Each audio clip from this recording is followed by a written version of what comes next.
പ്രിയ പ്രേക്ഷകരെ, കഴിഞ്ഞ ദിവസം ന്യൂസ് ട്രെൻഡ്സ് ആരംഭിച്ചത് തിരുവനന്തപുരത്ത് മ്യൂസിയം പോലീസ് സ്റ്റേഷന് മുന്നിൽ എൻഫോഴ്സ്മെന്റ് ഡയറക്ടറേറ്റിലെ ഉദ്യോഗസ്ഥർക്ക് നേരെ ആക്രമണം അഴിച്ചുവിട്ട പ്രതികൾ നടത്തിയ ഓണാഘോഷത്തെ സംബന്ധിച്ച വാർത്തയുമായിട്ടായിരുന്നു. പ്രത്യേകിച്ച് ജാമ്യത്തിൽ ഇറങ്ങിയ പ്രതികൾ മ്യൂസിയം പോലീസ് സ്റ്റേഷന് മുന്നിൽ ആയിരുന്നു ഓണാഘോഷത്തിന്റെ ഭാഗമായത്. അവരവിടെ ഊഞ്ഞാലാടുന്നു, ദൃശ്യങ്ങൾ പകർത്തുന്നു, ഓണാഘോഷത്തിന്റെ ആ ദൃശ്യങ്ങൾ സോഷ്യൽ മീഡിയയിലൂടെ പങ്കുവെക്കുകയും ചെയ്യുന്നു. കേരള പോലീസിനെ പരിഹസിക്കുന്ന തരത്തിലുള്ള ഒരു ഓണാഘോഷം ആയിരുന്നു അത് എന്ന കാര്യത്തിൽ ഒരു തർക്കവുമില്ല.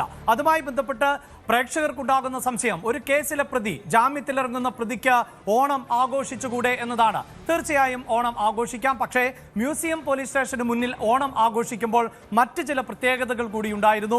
അന്ന് ആ പോലീസ് സ്റ്റേഷനിലെ ഉദ്യോഗസ്ഥർ ഓണം ആഘോഷിച്ച ദിവസമാണ്. അവിടെ ആ ഉദ്യോഗസ്ഥരുടെ ഡ്രസ് കോഡ് എന്തായിരുന്നു, അതേ ഡ്രസ് കോഡ് ധരിച്ചുകൊണ്ടായിരുന്നു പ്രതി ഒപ്പിടാനായി അവിടെ എത്തിയത്. മാത്രവുമല്ല, ഊഞ്ഞാൽ കണ്ടാൽ എങ്ങനെയാണ് ആടാതിരിക്കുക എന്ന തരത്തിൽ ഉള്ള ഹെഡിങ്ങോട് കൂടിയ ഒരു ഫേസ്ബുക്ക് പോസ്റ്റ് തയ്യാറാക്കുകയും ചെയ്തു. അവിടെ ഉയർന്നു വരുന്ന സംശയം എന്നത്, ഈ പ്രതികൾക്ക് പോലീസ് സ്റ്റേഷനിൽ നടക്കുന്ന എല്ലാ കാര്യങ്ങളും എങ്ങനെയാണ് ഇത്ര കൃത്യമായി അറിയാൻ സാധിക്കുന്നത്? പ്രത്യേകിച്ച് ഡ്രസ് കോഡ് അടക്കം ധരിച്ചുകൊണ്ട് പ്രതി അവിടേക്ക് എത്തുന്നത് എങ്ങനെയാണ്? അവിടെയാണ് ഈ വിഷയത്തിന്റെ ഗൗരവം വർദ്ധിക്കുന്നത്. അതായത് പല കേസുകളിലും നമ്മൾ കണ്ടിട്ടുള്ളതാണ്, ചില പ്രതികൾക്ക് ജാമ്യം അനുവദിച്ചാൽ അത് അന്വേഷണത്തെ ബാധിക്കാം, ഉദ്യോഗസ്ഥരെ സ്വാധീനിക്കാം, സാക്ഷികളെ സ്വാധീനിക്കാം എന്ന തരത്തിൽ ജാമ്യം പോലും നിഷേധിക്കാറുണ്ട്. ഇവിടെ ഇതാ ജാമ്യത്തിൽ ഇറങ്ങിയ പ്രതിയാണ് ഇപ്പോൾ ഈ പോലീസ് സ്റ്റേഷന് മുന്നിൽ ഓണാഘോഷത്തിന്റെ ഭാഗമാകുന്നത് നമ്മൾ കാണുന്നത്. കൃത്യമായി പോലീസ് സ്റ്റേഷനിൽ നടക്കുന്ന വിവരങ്ങൾ ഈ പ്രതികൾക്ക് ലഭിക്കുന്നു എന്ന് തന്നെയാണ് മനസ്സിലാക്കാൻ സാധിച്ചത്. അതിൽ പോലീസ് അന്വേഷണം നടത്തി. ഇപ്പോഴിതാ 6 ഉദ്യോഗസ്ഥർക്ക് നേരെ നടപടി ഉണ്ടായിരിക്കുന്നു. അവരെ സ്റ്റേഷൻ ഡ്യൂട്ടിയിൽ നിന്ന് മാറ്റുകയാണ്. SHOയ്ക്കെതിരെ എന്ത് നടപടി വേണമെന്ന് IG തലത്തിലായിരിക്കും തീരുമാനിക്കുക. വാർത്തയുടെ വിശദാംശങ്ങളുമായി ഡാൻ ആണ് ചേരുന്നത്. ഡാൻ, കഴിഞ്ഞ ദിവസം നമ്മൾ സൂചിപ്പിച്ചതാണ് എങ്ങനെയാണ് ഈ പ്രതിക്ക് വളരെ കൃത്യമായി ഇതാണ് ഈ ഓണാഘോഷത്തിന്റെ വസ്ത്രധാരണ രീതി എന്നതുൾപ്പെടെ മനസ്സിലാക്കാൻ സാധിച്ചത്, എപ്പോൾ അവിടെ ആഘോഷം നടക്കും എന്നത് മനസ്സിലാക്കാൻ സാധിച്ചത്. അപ്പോൾ പ്രതികൾക്ക് കൃത്യമായി പോലീസ് സ്റ്റേഷനിൽ നിന്ന് വിവരങ്ങൾ ലഭിക്കുന്നു എന്നത് ഉറപ്പിക്കാമായിരുന്നു. അവിടെയാണല്ലോ ഈ നടപടി പ്രധാനപ്പെട്ടതായി മാറുന്നത്. ഡാൻ, ED ഉദ്യോഗസ്ഥരെ ആക്രമിച്ച കേസുമായി ബന്ധപ്പെട്ട് ജാമ്യത്തിലിറങ്ങിയ പ്രതികൾ കഴിഞ്ഞ ദിവസമാണ് ഒപ്പിടാനായി മ്യൂസിയം പോലീസ് സ്റ്റേഷനിൽ എത്തുകയും ഒപ്പിട്ട ശേഷം പുറത്തേക്ക് വരുന്നതിനിടയിൽ മ്യൂസിയം പോലീസ് സ്റ്റേഷന് മുമ്പിൽ ക്രമീകരിച്ചിരുന്ന ഊഞ്ഞാലാടുകയും അതോടൊപ്പം അത്തപ്പൂക്കളത്തിന് മുമ്പിൽ നിന്ന് റീൽസ് ചിത്രീകരിക്കുകയും ചെയ്തത്. പിന്നീട് ഈ ദൃശ്യങ്ങൾ ഫേസ്ബുക്ക് ഉൾപ്പെടെയുള്ള സമൂഹ മാധ്യമങ്ങളിൽ പോസ്റ്റ് ചെയ്തതോടെയാണ് സംഭവം വിവാദമായത്. ആദ്യം സ്പെഷ്യൽ ബ്രാഞ്ച് സിറ്റി പോലീസ് കമ്മീഷണർക്ക് ഇതുമായി ബന്ധപ്പെട്ടൊരു റിപ്പോർട്ട് സമർപ്പിച്ചു. പ്രാഥമിക അന്വേഷണത്തിൽ പോലീസിന്റെ ഭാഗത്ത് നിന്ന് വീഴ്ച സംഭവിച്ചിട്ടുണ്ട് എന്ന് കൃത്യമായ റിപ്പോർട്ടിൽ എടുത്തു പറഞ്ഞിട്ടുണ്ടായിരുന്നു. തുടർന്ന് സിറ്റി പോലീസ് കമ്മീഷണറോട് DGP ഇതുമായി ബന്ധപ്പെട്ട വിവരങ്ങൾ ആരാഞ്ഞു. അതുമായി ബന്ധപ്പെട്ട് നടന്ന വിശദമായ അന്വേഷണത്തിനൊടുവിലാണ് ഈ സംഭവം നോക്കി നിന്ന, അല്ലെങ്കിൽ അവരെ അതിൽ നിന്ന് പിന്തിരിപ്പിക്കാതിരുന്ന 6 പോലീസുകാരെ AR ക്യാമ്പിലേക്ക് സ്ഥലം മാറ്റാനുള്ള നടപടിയെടുത്തിരിക്കുന്നത്. അതേസമയം സ്റ്റേഷൻ ഹൌസ് ഓഫീസർക്കെതിരെ ഏത് തരത്തിലാകണം നടപടി എന്ന കാര്യത്തിൽ ഉന്നത ഉദ്യോഗസ്ഥർ കൂടിയാലോചിച്ച ശേഷമായിരിക്കും തീരുമാനം എടുക്കുക. കഴിഞ്ഞ ആഴ്ചയാണ് മ്യൂസിയം SHOയെ മാറ്റി പകരം പുതിയ ആളെ അവിടെ ചുമതലയിലേക്ക് ഉന്നയിച്ചുകൊണ്ട് റിപ്പോർട്ട് അല്ലെങ്കിൽ ഉത്തരവ് പുറത്തു വന്നിരിക്കുന്നത്. അതുകൊണ്ട് തന്നെ പുതിയ ഉദ്യോഗസ്ഥരെതിരെ ഏതെങ്കിലും തരത്തിലുള്ള നടപടി പെട്ടെന്നുണ്ടാകാനുള്ള സാധ്യത കുറവാണ് എന്നാണ് ഉദ്യോഗസ്ഥരിൽ ഒരു വിഭാഗം പറയുന്നത്. അതേസമയം ഈ സംഭവങ്ങൾക്ക് ദൃക്സാക്ഷികളായ എന്നാൽ അവരെ ഇതിൽ നിന്ന് പിന്തിരിപ്പിക്കാതിരുന്ന 6 പോലീസ് ഉദ്യോഗസ്ഥരെയാണ് പ്രാഥമിക നടപടി എന്നോണം AR ക്യാമ്പിലേക്ക് സ്ഥലം മാറ്റിയിരിക്കുന്നത്. അതോടൊപ്പം ഈ ഡ്രസ് കോഡ് എങ്ങനെയാണ് കൃത്യമായി വന്നത് എന്നതിനെ സംബന്ധിച്ച പോലീസ് വിശദമായ അന്വേഷണം നടത്തുന്നുണ്ട്. പക്ഷേ നിലവിൽ നടത്തിയിരിക്കുന്ന അന്വേഷണത്തിൽ അത് യാദൃശ്ചികമായി സംഭവിച്ചതാണ്.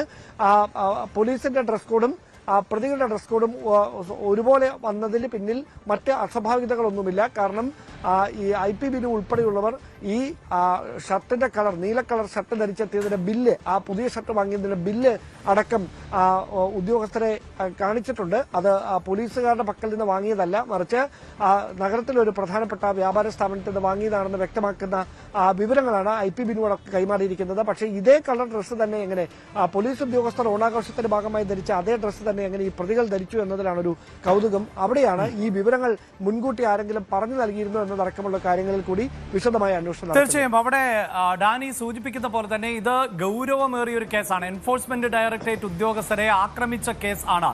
ED പരിശോധനയുമായി ബന്ധപ്പെട്ട വിഷയത്തിന്റെ രാഷ്ട്രീയ പ്രാധാന്യം കൂടി നമുക്കറിയാം. കഴിഞ്ഞ 10 വർഷമായി അധികാരത്തിലിരുന്നത് ഇടതുമുന്നണിയാണ്. ഇപ്പോൾ പ്രതിപക്ഷത്താണ് ഇടതുമുന്നണി ഇരിക്കുന്നത്.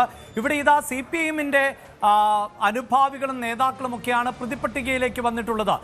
ഈ ഭരണത്തിലിരുന്ന സമയത്തടക്കം പാർട്ടി നേതാക്കൾക്ക് പോലീസുമായുള്ള അവിശുദ്ധ ബന്ധത്തെക്കുറിച്ച് വലിയ വിമർശനങ്ങളൊക്കെ ഉന്നയിക്കപ്പെട്ടിരുന്നു.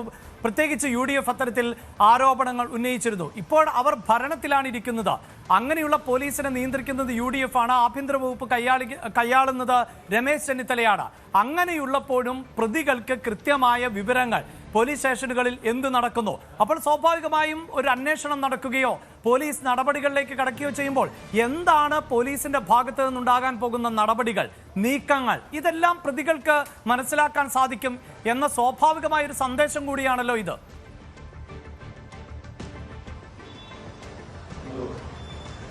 ഒരു പരിധിക്കപ്പുറത്തേക്ക് കേരളത്തിന്റെ പ്രത്യേക രാഷ്ട്രീയ ഉദ്യോഗസ്ഥ സാഹചര്യത്തിൽ ഇത്തരം വിഷയങ്ങളിൽ കൂടുതൽ ഇടപെടൽ നടത്തുന്നതിന് രാഷ്ട്രീയമായി ചില പരിമിതികൾ ഉണ്ട് എന്നാണ് ഉദ്യോഗസ്ഥർ തന്നെ പറയുന്നത്. അതായത് നേരത്തെ പോലീസ് ഓഫീസർ അസോസിയേഷന്റെ പ്രതിനിധികളായിരുന്നവർ മ്യൂസിയം പോലീസ് സ്റ്റേഷനിൽ SHO ആയിട്ട് ഇരുന്നിട്ടുണ്ട്. അദ്ദേഹം ഇപ്പോൾ തൃശൂർ ക്രൈംബ്രാഞ്ചിലേക്ക് സ്ഥലമാറ്റം ലഭിച്ചിരിക്കുകയാണ്. അതുകൊണ്ട് ഏത് തരത്തിലുള്ള ആക്ഷേപങ്ങൾ വന്നാലും അദ്ദേഹത്തിനെ ഉന്നം വെച്ചുകൊണ്ടായിരുന്നു ആ ആക്ഷേപങ്ങൾ വന്നുകൊണ്ടിരുന്നത് എന്നാണ് മ്യൂസിയം SHOയെ അനുകൂലിക്കുന്നവർ നൽകുന്ന വിവരങ്ങൾ. അതേസമയം അങ്ങനെയല്ല, ഇത് സ്വാഭാവികമായി മാത്രം സംഭവിച്ച ഒരു കാര്യമാണ്. അതിന് തങ്ങൾ സാക്ഷികളാകുക മാത്രമാണ് ചെയ്തത്. പോലീസ് സ്റ്റേഷന് പുറത്ത് ക്രമീകരിച്ച ഒരു ഊഞ്ഞാലാടാൻ പാടില്ല എന്ന് നിയമപരമായി ആരോടും പറയാനോ പറഞ്ഞു വിലക്കാനോ തങ്ങൾക്ക് കഴിയില്ല. പൂക്കളത്തിന് മുമ്പിൽ നിന്ന് ചിത്രമെടുക്കുന്ന ഒരുപാട് സന്ദർശകരുണ്ട്. അങ്ങനെ ചിത്രമെടുക്കരുത് എന്ന് പറയാൻ കഴിയില്ല. അത് പൊതുജനങ്ങൾ കൂടി കാണുന്നതിനാണ് അങ്ങനെ അവിടെ പൂക്കളം ഒരുക്കിയിരിക്കുന്നത് എന്ന തരത്തിലാണ് ഇതിനെ അനുകൂലിക്കുന്ന ഉദ്യോഗസ്ഥരൊക്കെ പറഞ്ഞുകൊണ്ടിരിക്കുന്നത്. പക്ഷേ ഈ നടപടിയിലേക്ക് നയിച്ചത് ഇതിനൊക്കെ അപ്പുറത്തേക്ക് ഇത് പോലീസിന്റെ ഒരു മൊറലിനെ ചോദ്യം ചെയ്യുന്ന ഒരു നടപടിയായി മാറി എന്ന വിലയിരുത്തലിന്റെയും വിമർശനത്തിന്റെയും അടിസ്ഥാനത്തിലാണ്. അതുകൊണ്ട് ഇപ്പോഴെടുത്തിരിക്കുന്ന നടപടിക്ക് അപ്പുറത്തേക്ക് കൂടുതൽ നടപടികളൊന്നും ഉണ്ടാകാനുള്ള സാധ്യത കുറവാണ്. കാരണം ഇതിൽ നിയമപരമായി ഈ പൂക്കളത്തിന് മുമ്പിൽ നിന്ന് ചിത്രമെടുക്കുന്നതിനെതിരെ ഗുരുതരമായ വകുപ്പ് ചുമത്തി കേസെടുക്കാനൊന്നും നിയമ സംവിധാനങ്ങളിൽ വ്യവസ്ഥയില്ല. അതുകൊണ്ട് നിലവിൽ ഈ 6 ഉദ്യോഗസ്ഥരെ സ്ഥലം മാറ്റിയ നടപടിയിൽ ഇത് സ്വാഭാവികമായി ഒതുങ്ങാൻ തന്നെയാണ് സാധ്യത. അതല്ല എങ്കിൽ കഴിഞ്ഞ ആഴ്ച സ്ഥലം മാറ്റം ലഭിച്ച് പുതുതായി ചുമതലയേറ്റ SHOയെ ഇനി വീണ്ടും നടപടിയുടെ ഭാഗമായി അവിടുന്ന് മാറ്റിയാൽ അതൊരു വിചിത്രമായ നടപടിയായി വ്യാഖ്യാനിക്കപ്പെടും. അതുകൊണ്ട് അത്തരമൊരു നടപടിക്ക് ഉദ്യോഗസ്ഥർ മുതിരുമോ, ഉന്നത ഉദ്യോഗസ്ഥർ മുതിരുമോ എന്ന കാര്യത്തിലാണ് ഇനി വ്യക്തത വരാനുള്ളത്. തീർച്ചയായും സർക്കാർ ഉദ്യോഗസ്ഥർക്ക് ഉൾപ്പെടെ അവരുടേതായ രാഷ്ട്രീയം ഉണ്ടാകും. പക്ഷേ അവർ ചെയ്യുന്ന ജോലിയുടെ ഗൗരവം മനസ്സിലാക്കേണ്ടതുണ്ട്. കാരണം രാഷ്ട്രീയ പാർട്ടികളല്ല ഇവർക്ക് ശമ്പളം നൽകുന്നത്. പ്രത്യേകിച്ച് കേരളത്തിലെ പോലീസ് സംവിധാനത്തിന് അടക്കം സാധാരണക്കാരായ ആളുകളുടെ നികുതിപ്പണമാണ് ഇവർക്ക് ശമ്പളമായി നൽകുന്നത്. അപ്പോൾ ഏതെങ്കിലും ഒരു പൊളിറ്റിക്കൽ പാർട്ടിക്ക് വേണ്ടി, അതിന്റെ ക്രിമിനൽ പശ്ചാത്തലമുള്ളവർക്ക് വേണ്ടി സ്വജനപക്ഷപാതം നടത്തുന്നത് സർക്കാർ തലത്തിലെ ഉദ്യോഗസ്ഥരാണ് എങ്കിൽ പോലും അത് എതിർക്കപ്പെടേണ്ടതാണ്. ഇവിടെ ഉദ്യോഗസ്ഥരുടെ ഭാഗത്ത് നിന്ന് വീഴ്ചയുണ്ടായിട്ടുണ്ട് എന്ന കണ്ടെത്തലിന്റെ അടിസ്ഥാനത്തിൽ ആണ് ഇപ്പോൾ നടപടി ഉണ്ടായിട്ടുള്ളത്. കൂടുതൽ വാർത്തകൾക്ക് News 18 Keralam YouTube channel subscribe ചെയ്യുക.